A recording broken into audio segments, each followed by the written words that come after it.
Hi everyone, the question I am asking you now is what is the dimension of acceleration?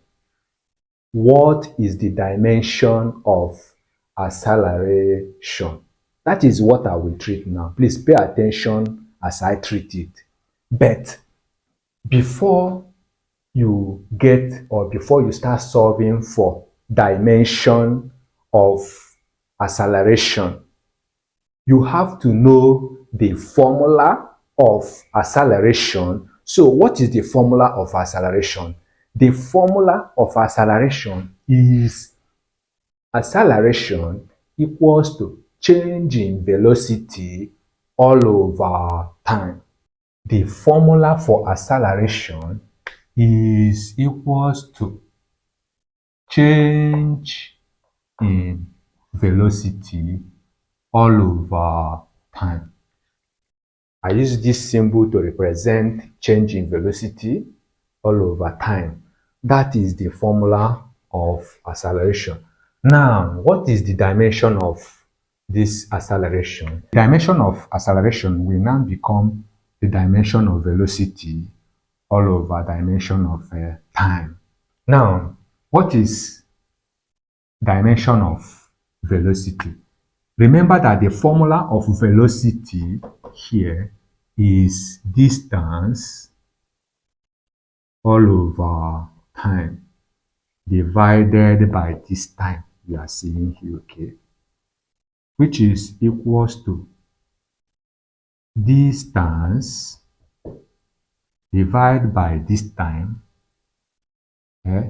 divide, let me change it in this way, divide by this t now, second t, which we, if we continue, we now have distance over time, change this thing to times, then this one will now turn upside down. Remember, it is all over 1 if I make it fraction.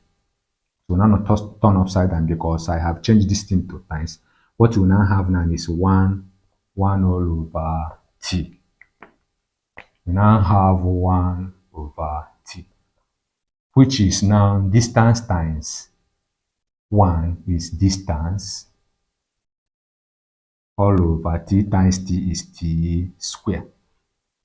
Now, the dimension of it now, after getting the formula of this acceleration to be distance all over time squared, then remember that distance is L. We represent capital letter L to represent distance or length or height or anyone, which is the dimension of length is capital L we are using, all over capital T to represent the dimension of time, which is squared since it is squared here. So the dimension of acceleration now will become capital L all over capital T squared, which you can also write it in this way. Capital L times T raised to the power minus 2. So the dimension of acceleration is equals to L times T raised to the power minus 2. Thank you so much for watching. Please don't forget to like, share, subscribe or follow. Comment on the video. Bye. Thank you so much.